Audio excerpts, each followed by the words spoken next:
It's Friday, and you know what that means. Another episode of Exhuming the X-Files here on the Outpost Unknown channel. YouTube channel.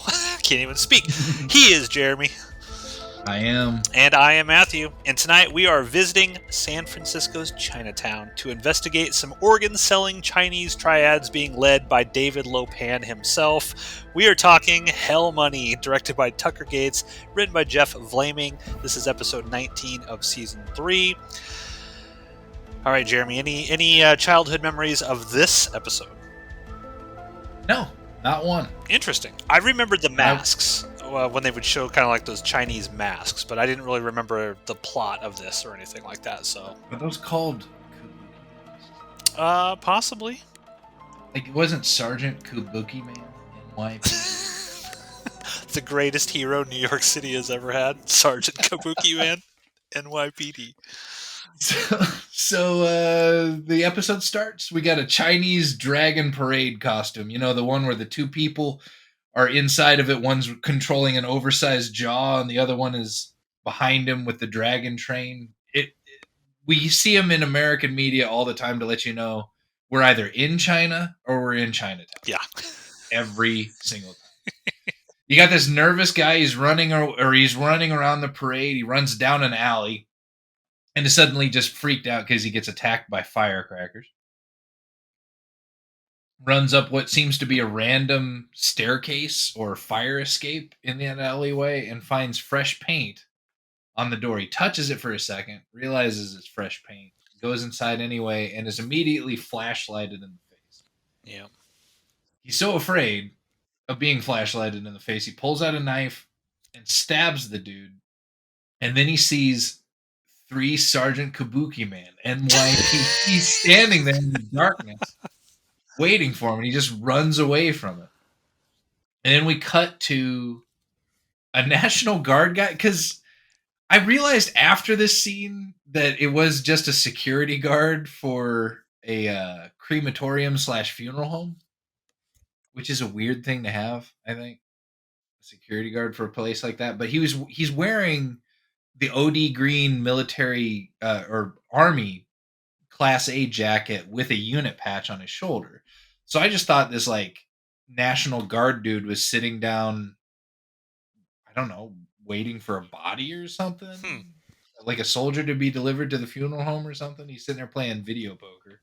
He hears something going on in a back room and he goes to investigate, and that's when he changed to a security guard. Yeah. Goes in, sees the kabuki masks dressed in black, and they just kind of shuffle lazily to the right behind this bookcase. Yeah. In the center of the room is a cremation oven that's clearly been sparked on, and you have 3 dudes that just kind of like hide behind a bookcase that's sitting right next to it. Like, okay, investigation over. He doesn't even chase them out of there. He just walks over to the oven, looks inside, and a dude, apparently the dude that had stabbed the flashlight guy in the face, or the flashlight guy, is inside the oven screaming, and then we get the title screen. Yeah. I liked this opening definitely more than the last episode's opening. I wish they would have held on the guy being barbecued a little longer. I think it cut super quick. But I kind of like, people who know me know my favorite film of all time is Big Trouble in Little China. I love sort of like the Asian aesthetic of that kind of stuff. Anytime Hollywood plops me down into their version of Chinatown, I'm going to be into it. So I like Sergeant Kabuki Man NYPD running around. I like the idea that they put this guy, like, we're burning him alive in this sort of crematorium sort of thing. I thought that was kind of a cool concept and idea. And I can't remember, we don't see the writing from the inside yet, right? That's after? No, Okay. that starts after. Okay. But yeah, I was into this opening intro. What did you think of it? I mean, we jumped from you compare it to the last episode, that was kind of a turd, so this one was much better by comparison. I don't know that it just drew me in, but it was definitely better than the previous episode. And it was kind of short and sweet. We don't really know what's going on, but they just give us a little bit of taste of what's going on without dragging it out Yeah. or trying to send a message early on. Yeah. Just okay, this is what's happening. Yeah, and Here's what's going on. I think the best X Files episodes, sort of those cold opens, are where they just give you enough that makes you really want to kind of be interested. Like, well, where's this going? And so I thought this one worked for me on in that level. So we get to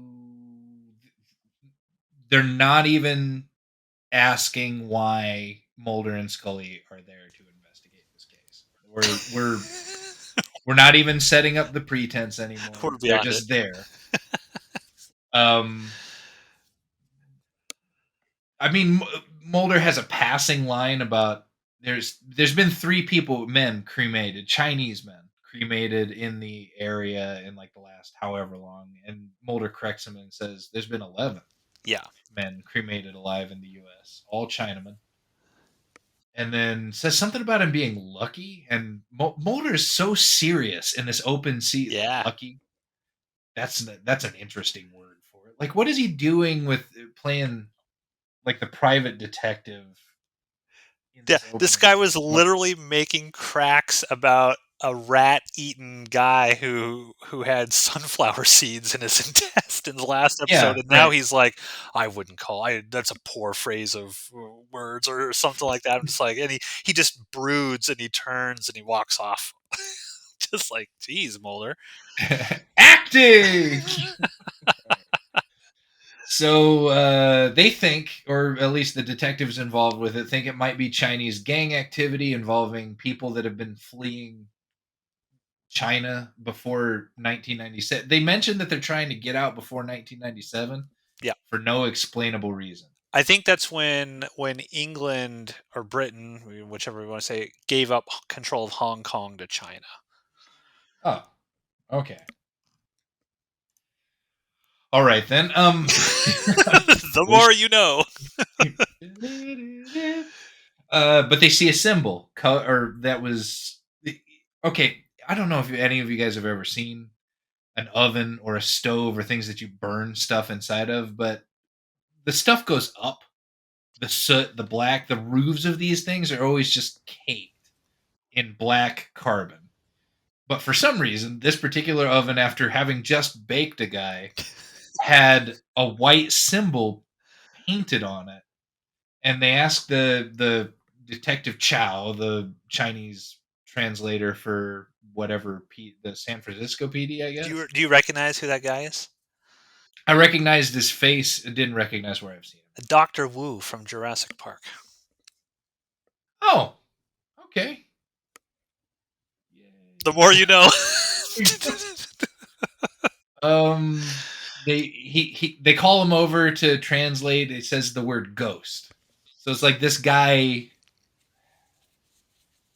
that's in the oven takes the time to somehow paint the word ghost into the ceiling in white. And then It's a cool they premise. Like, the idea is cool to me. I was like, oh, well, where is this sort going? Of course, I know it's not Ghost because Sergeant Kabuki Man. NYPD. Which, now that you brought that up, I can't stop thinking of like watching all of these sequences with all these detectives running around, and just imagine if Sergeant Kabuki Man NYPD was just wandering around the periphery of all of these scenes. Like, now, he's on the case. like, somebody AI that. Somebody could AI Sergeant Kabuki Man in the background of all of this, all of these shots in this episode. That would be incredible. Like when they flashlight in the room at the beginning title screen, just the fourth guy in the back is Sergeant Yes. Kabuki. I would love That'd be that. incredible. Okay, so they're sifting out the stuff, and Mulder just grabs this pinch of what looks like funny money out of there, and is like, "What is this?" And Sergeant Chow or Detective Chow's like, "Oh, it's called hell money. It's a symbolic sacrifice to evil spirits or good luck. It has no real monetary value."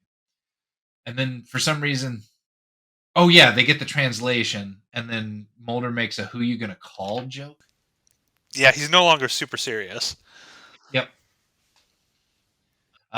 They find out the guy's name is Johnny Lowe Through what? I don't know. I don't even think they mentioned dental records. They just immediately jumped to this guy's name was Johnny Lowe, and he lives at this apartment. They go to his apartment, and it's the one with the thing painted on the door where he stabbed the dude with the flashlight before the title screen.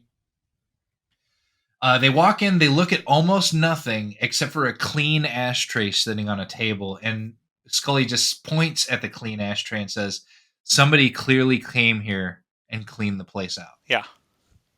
Like I used to smoke. I've washed an ashtray. It didn't mean that a crime was committed every time that I did it, but maybe. Um, because of Scully's got those said clean, instincts, Jeremy. She's got right, them detective instincts. them voodoo instincts. Yeah, she does. So because of said clean ashtray, they decided to just yank the carpet back, which was installed very, very poorly, by the way. And because it's just kind of it's tucked under a door. Normally, you're supposed or between doors, you're supposed to put down this little metal strip that holds the carpet down at that point, like it's punched down at the edges of the walls, so the edges of the walls hold your carpet down.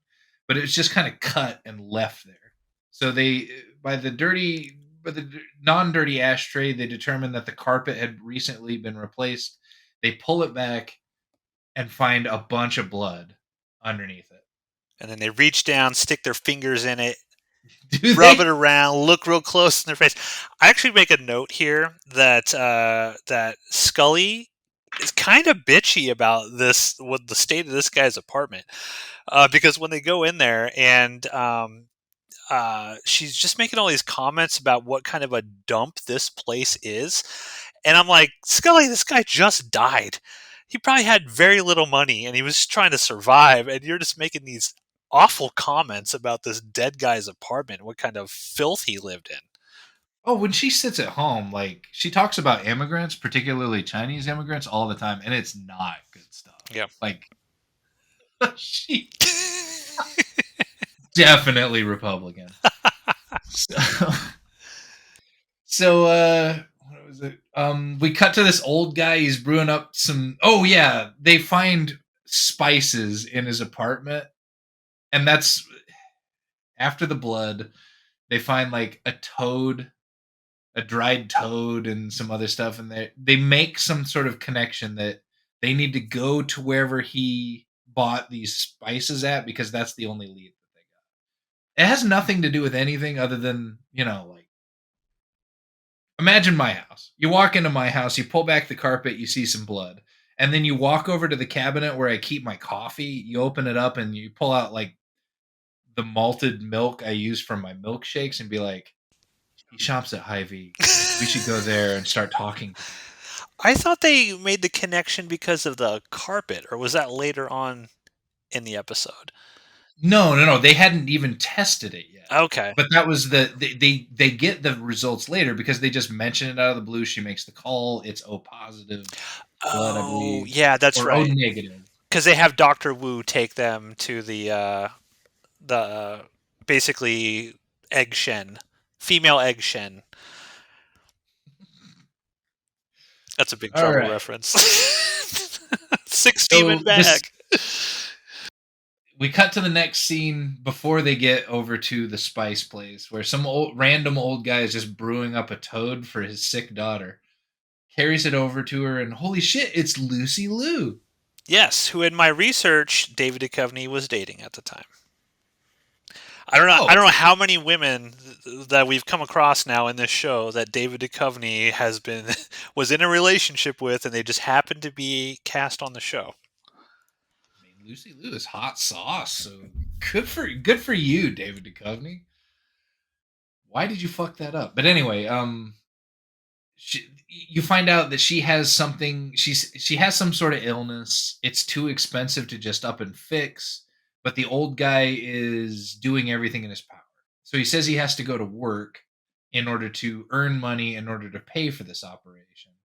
And what dad is going to do is go to some shady gambling tea house to find money. I thought he was going to go there and ask the triad for like that loan that they end up start cutting body parts off if you don't pay back in time. Yeah. But no, no, they just start they carry they have this lottery going on in this room full of people. where you pay so much money and they show you how much money is in this tiny little chest, and you have these two little jars that are, well, bigger jars. They're made out of jade, where you put like your money all in one of them, and then they randomly like draw a piece out of it, and that's who within the room gets to draw one of these triangle pieces with a Chinese symbol on it. And I guess you either win the money or you lose a body part, is what this thing is all about. Yeah. It seemed overly complicated to me in terms of like what they were doing in there, but maybe it isn't. But play mahjong sometime. If you know how to play dominoes, play mahjong and just know that it's sort of, it makes sense. Okay. But they go through, and it gave me a reminder of what the writers need to do for the fucking stupid people that are watching this show. Is they pick up this triangle piece that, and I put it in there. They polish it off with a piece of cloth and like show it to the camera Yeah. without talking anything, and I'm like, they will no doubt find this as a piece of evidence later by the FBI. They just needed to showcase this for the idiots watching this show. So they do the thing. They draw this dude who has, looks like he has cataracts in one eye and a normal eye. It's his turn. They take him out. He doesn't seem happy about whatever he drew out of the lottery. They take him into a back room, apparently load him up with drugs because he's having this vision where he's talking to these spirits or something like that. But it's not really spirits. It's Lo Pan, and he's there to Yeah. steal your heart. I wrote on there, David Lopan is stealing organs. So, I mean, okay, I'll accept the premise. So they go to the gross spice shop that's full of turmeric and bear piss, and find out that Johnny Lowe was just on a bunch of painkillers. They find out what the translation on the paint, or it was painted on Johnny Lowe's door. It meant a haunted house. Yeah. Freaks Um, out that lady too. She doesn't want anything about it, anything to do with it. And they mention that several times in there that Dr. Wu can't translate, because there's a whole lost in translation aspect of this episode that I kind of liked, where Mulder and Scully are relying on Chow to translate everything from all of these, Chinese people that he's talking to and asking questions. And you can see that Mulder and Scully do not believe anything, essentially, that Chow is translating for him, because every time like you see Scully's face when he's like, oh yeah, this person said this, like she just kind of like rolls her eyes, and it's like they know, the whole thing is like, is Dr. Wu part of this whole conspiracy? Is there an actual ghost element? They actually mention at some point you cannot pay off the scary ghosts. Like you can pay off certain ghosts in Chinese culture, but not the scary ones, Jeremy. There's not enough money, not enough hell money that can pay off a scary ghost. but there is one where you can just drop a bag of rice and run, because part of the lore with that scary ghost, or maybe it's a Chinese vampire, is the vampire has to sit there and count all of the grains Yes. of rice before he can proceed. So don't carry money for the scary ghost. Just carry pockets full of rice. Um, let me see. So we cut to a scene where a night patrolman sees Sergeant Kabuki Man, NYPD, grave robbing. He chases them away and then calls in. They call in the FBI over some grave robbing. It had nothing to I do know. with this case. I know. I wrote it here like, this is my note. Mulder just gets in the grave and disturbs the crime scene, finding another dead body freshly buried. Like he just Just jumps down in and wants starts them home. moving the dirt away. I'm like, that is not proper procedure, buddy. But he had a hunch, so we found that they were trying to bury the blind guy, or the partially blind guy that had his heart stolen by Lopan. They do an autopsy on the blind guy. He had a series of scars over his body, and he was missing some parts. So they realize over the course of however many months, maybe recent years, this guy has been like giving up body parts. And they kind of tie that into, well, they don't know about the gambling ring yet, but they know that somebody is taking these body parts and it's probably has nothing to do with ghosts. Um You see that frog coming out of the body when Scully's doing the oh autopsy. yeah, That it looked pretty starts cool. bulging. That looked cool. Well, it looked cool before the frog came through it. I like the frog. I thought it I looked thought it was cool, man. they do good like ever since what was the ice one where way in the the episode a long time ago where the things are crawling underneath Yeah, the skin. They have always consistently done things underneath the skin wonderfully. It looks true.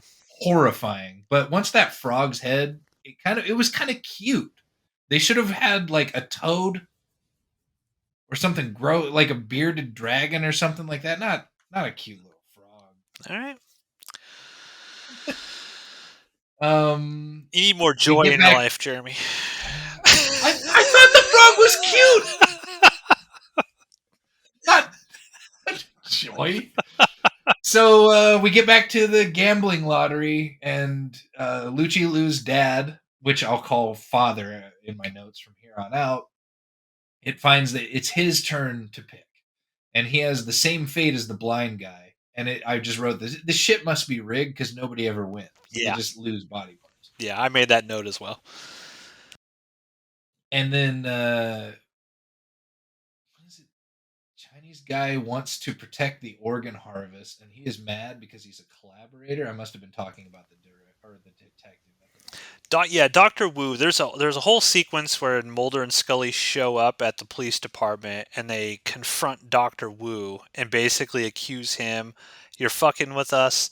Like you know a lot more about what's going on." And he's like, "I'm an ABC, American-born Chinese. Like they don't respect me and blah blah blah. And they're silent and all of this stuff." But we come to find out that Doctor Wu is kind of involved. He does understand that this is all going on, and then later on, he actually gets super pissed off. He shows up at the gambling game and watches Lucy Lou's father sort of lose, and gets tries to prevent what's going to happen from happening. So And it was in that scene where he's complaining about, and complaining is not the right word to use, but where he goes into that speech where you kind of it brought me into the episode and gave it a very serious edge that I enjoyed. yeah, Up until then, it was just kind of like putting your toes in with Chinese culture. They're trying to do it without being, or they're representing what's going on in Chinatown without as many tropes as humanly possible as was norms in television shows back then. So they seem, but his acting in that part, like, okay, I can sign off for this because he's so good in every scene that he carries in this episode, and it started with that one. yeah, yeah. And they eventually, I don't know if this was a scene before they confront him at the police station or after, but there's a sequence when they go to Lucy Lou's father's house and they're trying to interview him because that's where they connect the carpet, right? At some point, they Yeah, connect the carpet, they go to the house. And I have a note here where it's clear like the translation is not 100% accurate. But that triangle sort of mahjong sort of piece that you were talking about that they beat us over the head with, Mulder just straight up steals it from that guy's yeah, apartment. just walks out with it, He just and steals it.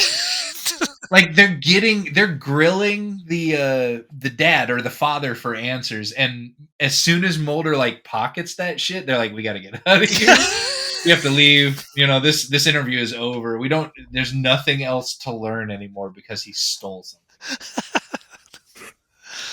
So, what is it? And it didn't pay off. I was kind of disappointed in it.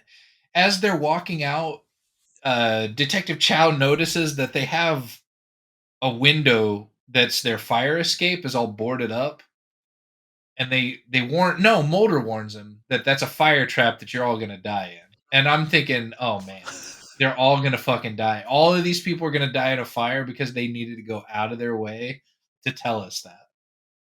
They don't. Nope. Spoiler. Misdirect. Yeah, and then I wrote, show enough, Mulder found the triangle gambling piece for no reason. Um, Father thinks it's his fault that he's done something bad, that his daughter is sick. Like, she's trying to convince him that, Dad, you don't need to do whatever it is that they're investigating about what you're doing to cure me. I understand that it's really, really expensive, but it's not worth it. And he's just like, this is all my fault. The spirits are unhappy with me. The spirits are the reason that I'm not winning this lottery or don't have a job or whatever it is that he's having a problem with getting the money for this. And so he needs to crawl up on a cross and risk himself just to make sure that she lives. But he gets Um, second thoughts. the detective Chow goes home and he finds in blood the haunted house thing inscribed in his own door. He walks inside and he sees Sergeant Kabuki Man NYPD in his house. Oh shit! And then we cut back to Mulder and Scully. They're on a stakeout somewhere. Um, it was this scene was weird. Mulder just up and says, "If I hear another string of fireworks going off, I'm going to get out of the car and shoot Yeah. someone." As Scully is coming back into the car, as she sits down, wherever she was just now, she was getting a phone call letting her know that Detective Chow is in the hospital because he was hurt. Like, they got cell phones. Would she just at a payphone or something waiting for a call? I don't get it. Yeah, I don't know.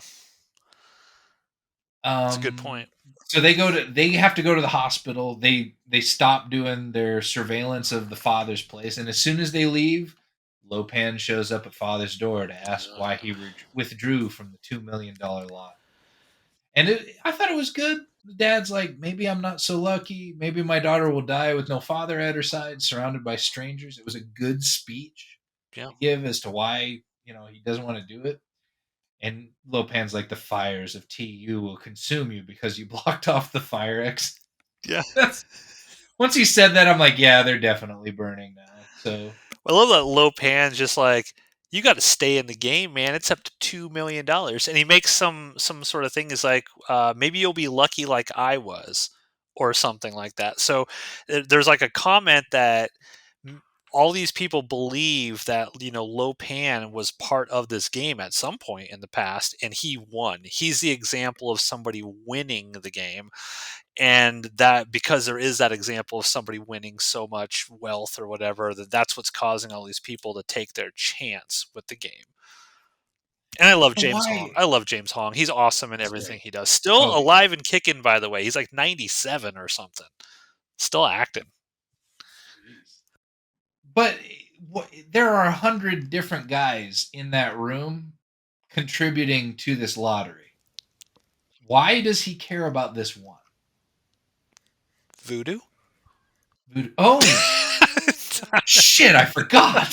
I don't- But he ultimately tells him that you can't, once you've started in this game, you can't just get out. yeah. And so they go back to them at the hospital. Detective Chow got sewed up. He got stabbed in his apartment. Apparently, they don't tell him where he got stabbed, but apparently they sewed him up. He said, I had to go to the bathroom, and they let him walk to the bathroom, and then he just walks out of the hospital. Yeah. Up and It, vanished like a fart in the wind. we have consummate professionals in every industry in the world of the X Files. Let me see.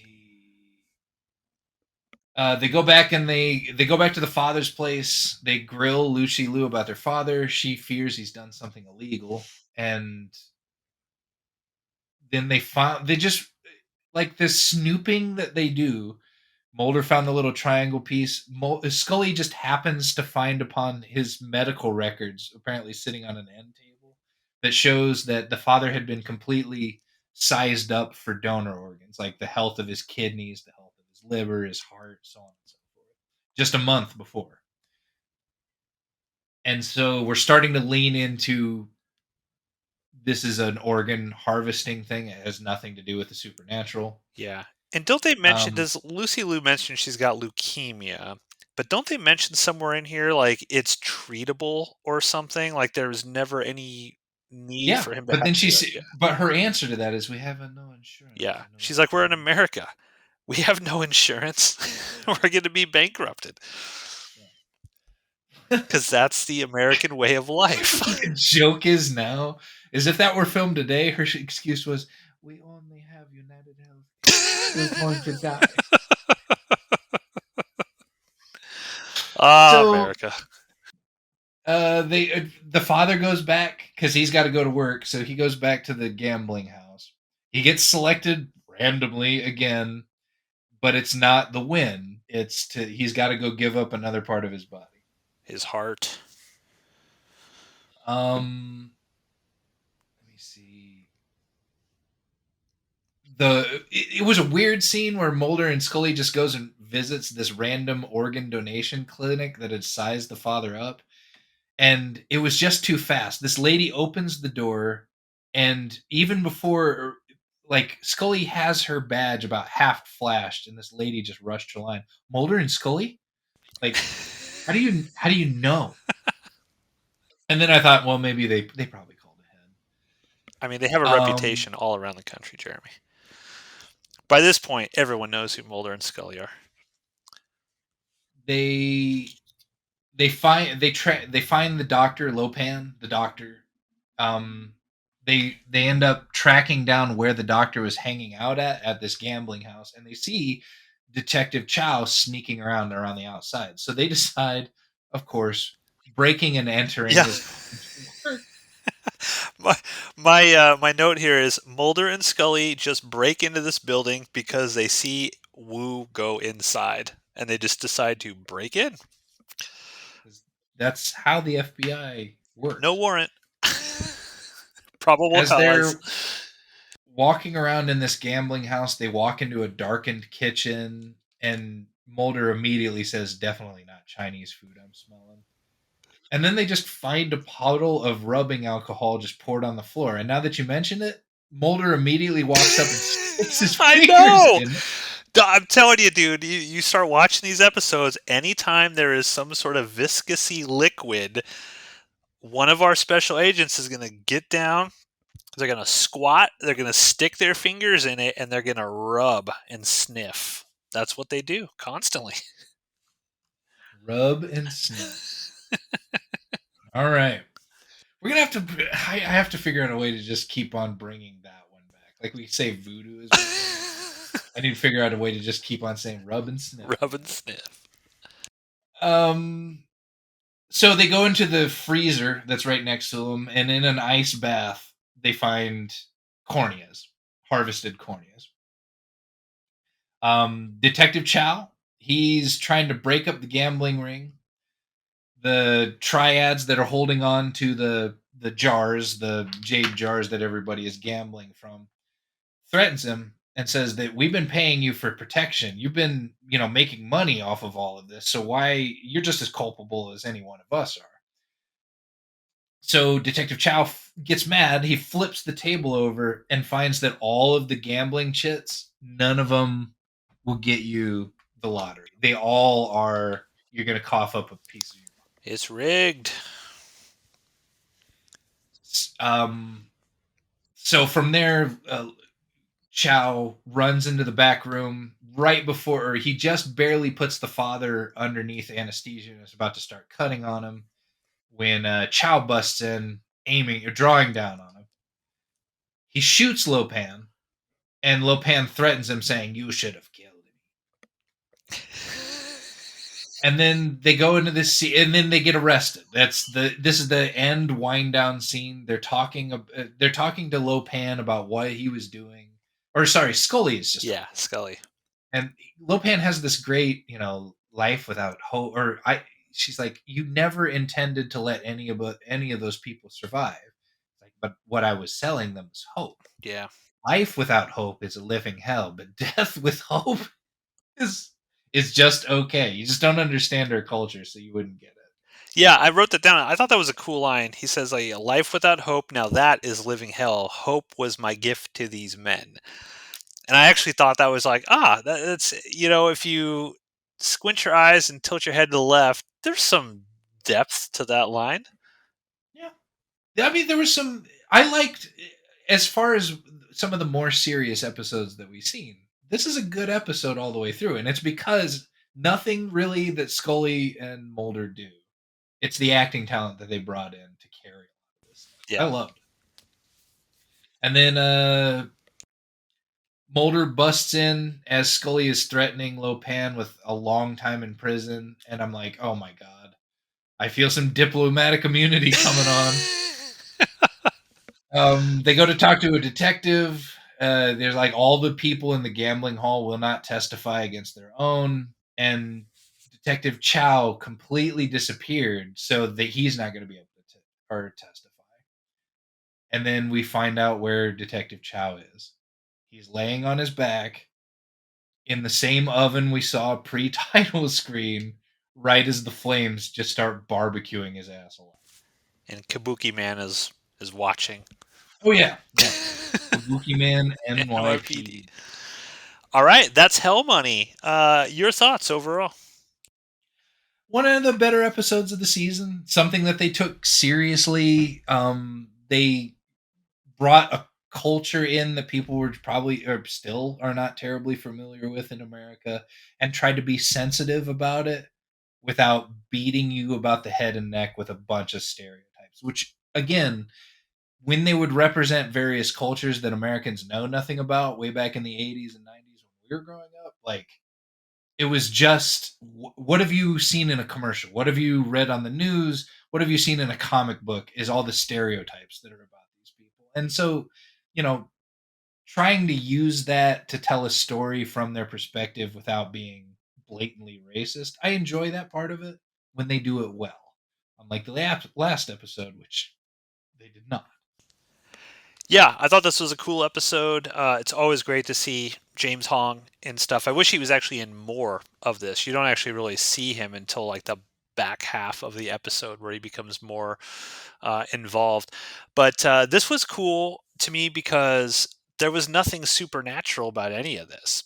This was kind of Mulder and Scully working a straight case. Now they throw in the elements of, oh, the house is haunted or there's a ghost or something like that, but there's actually nothing supernatural about any of it. It's just the triads harvesting organs in a rigged lottery system, and Mulder and Scully trying to crack that case. I think it's kind of cool every once in a while, and I don't know how often they do this throughout the series, where there's not a supernatural component to the story, where it's just our agents investigating something straight.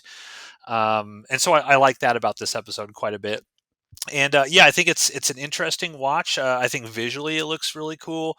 I think there are some tonal issues with David Duchovny's serious 1 second, not serious the next, and things of that nature. But overall, yeah, I like this episode. Yeah, Acting. I thought this episode was good. I like it. Hell Money, thumbs up for me. So some fun facts about this. This episode features pre-fame Lucy Liu in a guest star role. Lucy Liu would later gain prominence as a cast member of the show Ally McBeal in 1998. So that's when she became really, really famous. The premise of the episode evolved from an idea that series creator Chris Carter had about a pyramid scheme for body parts. Writer Jeff Vlaming took this concept and combined it with two other ideas. The first involved a lottery in a small town, and the other concerned a corporate entity controlling the poor in Chinatown. When the initial script for Hell Money was submitted, Carter streamlined three stories into one. Entertainment Weekly later noted that, quote, the twisted grotesquerie of the story makes you think it must be based on a true story, unquote. But according to Carter, the story was completely original. Vlaming had originally hoped that the episode would end with Scully being correct, a rare occurrence on the show. In the end, however, Mulder is once again vindicated. And there really isn't any other details I found about this episode, strangely enough. So, yeah, Hell Money, definitely a palate cleanser from last episode, Teso dos Bichos. So I'm glad that we're on an upward trajectory again. Stay tuned next Friday, folks, because we have another story written by Darren Morgan, who, of course, wrote Humbug, Clyde Bruckman's Final Repos, and War of the Coprophages. So we're going to get something funny with Jose Chung's From Outer Space. That will be the last story that Darren Morgan will write for the X-Files for the next 7 years. He doesn't come back again until season 10. So stay tuned next Friday for Jose Chung's From Outer Space. Hit that like and subscribe button, and we will see you then.